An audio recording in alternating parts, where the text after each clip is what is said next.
Oh, sorry, I thought I'd stopped it. Right, yeah, collection, PS2 Collection Part 4.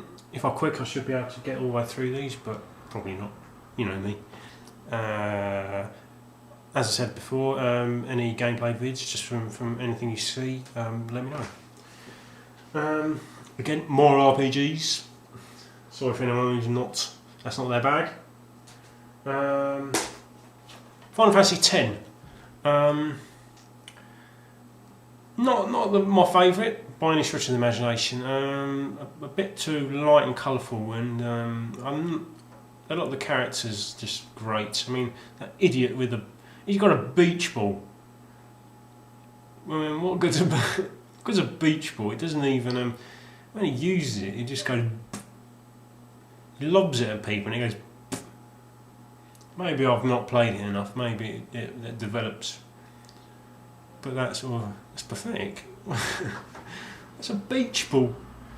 You want some weapon that makes a nice meaty, crunching, choppy sound, not just a beach ball that goes. Yeah, I don't know. A bit arcadey. And the character's great. Feel free to disagree. You know, everyone's opinion's welcome. Final Fantasy X-2, second time I've had this. I think I traded it in once previously. It's obviously marketed towards women, which I never really understood, because I never really assumed that other RPGs were marketed towards dudes, to blokes. I never particularly thought this was necessary, because it's a full female cast, and there's the emphasis on changing costumes and things. I know that's like a job system from Final Fantasy V, isn't it? But yeah, the emphasis on changing clothes, it's a bit almost unnecessary. It looks like an afterthought. I mean, it's the clunky title, 10-2. I mean, nobody really knows how to pronounce that. Is it X2, 10-2, or 10-2? I don't know. But its saving grace is that it's got a really quick and intuitive battle system, which is sort of faster and more accessible than other Final Fantasy games. But you know, it's good for completists. A lot of people don't like this, but I do. I think I'm about 150 hours. Maybe that's an exaggeration. 150 hours. I've seen pretty much the whole world of this game, but I'm not that close to finishing it. I know I've gone beyond the point where I can get the most powerful weapon in the game, which when I discover things like that, it sort of puts me off playing it, because I know it can't be completed to 100%, and it just gets right on my tits. But I prefer it to 10 by quite a way. I like the battle system. It removes that irritating element of the random battles. But no, I enjoy that. It's another game that I've played a lot of, and then got to about 3/4 or 4/5 of the way through and just stopped playing, and I've not played that for probably about a year or so. It's just some sort of hang up. Wild Arms 3, Wild Arms 4, and Wild Arms 5. Wild Arms 5 is the only one that I've played to any great length.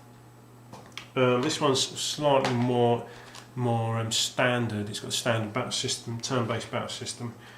And for Wild Arms 4, they developed a hexagonal battle system where the characters are placed on a grid of hexagons, and they can move from one space to the other and attack characters in adjacent spaces, or enemies in adjacent spaces, and they can affect the status sort of multipliers that are inflicted on the spaces, if that makes sense. You know, there are certain conditions inflicted on the hexagonal battle spaces, and that affects you as a character, whether positively or negatively. But yeah, this one This is another one that suffers from irritating English voiceovers, and I would like to be able to turn them off. This was a massive rarity, and it's nowhere near as worth as much as it used to be. When it was first out, I missed the boat, and it used to go for £80 on eBay. Not anymore. Sort of about a quarter of that, about 20. Not bad. I'll recommend all of them anyway. Valkyrie Profile 2 Silmeria. Not really played this, but I know it's almost like it's a 2D platformer until you get to the battle system, and then there's like a parry cover system, isn't there? Yeah, it's sort of tactical. It takes a bit of explaining actually, but it's another spectacular looking game. It's a Square Enix, and they don't really scrimp when it comes to presentation, do they? But again, not one that I've played enough to give a decent amount of feedback, but should be able to find that nice and cheap. Dragon Quest: The Journey of the Cursed King. This is the first sort of genuine power-release Dragon Quest. I like the presentation. I like the artwork. I like the fact that the voiceovers are in English, but they're actually English accents and English actors mostly. Again, tough. I think there could be a better spacing between the save points. That makes it difficult, but this is an excellent game. Magna Carta, a nice rarity. This is. I think this is developed by Korean developers. Quite standard, sort of. It's almost apes the Square Enix style. Grandia 2 from the Grandia franchise. Not really played enough of this to give you a proper opinion, but still pretty good. I mean, Grandia's got a nice reputation. The franchise. Star Ocean Plus. There you go. Plus Star Ocean to the end on bonus disc. I've got a full complete one. Yes. I think this has got a battle system like Final Fantasy 12. Yeah, there's another one I've not played enough of. See, I tend to sort of fixate on certain games and don't play others. Like sort of 150 hours on Final Fantasy 12. But Star Ocean till the end of time. It's supposed to be pretty good. Sorry, I just have to cut it off here. Sorry about that. There was someone at the door. Yeah. Right, where was I? I'm lost. There we go. Yeah. Kingdom Hearts. Kingdom Hearts is one you would have already seen. Kingdom Hearts. Not as as many of these others have not played it. So this is one obviously. If you wanted some gameplay, you'd have to give me some notice. Now this is one I have played. I've mentioned, I think it was Kotufan I mentioned. I've played, judging by my memory card, 208 hours. That's why so many of these I've not played at all, or that much, because I sort of fixate on sort of individual games, and like this one, 208 hours.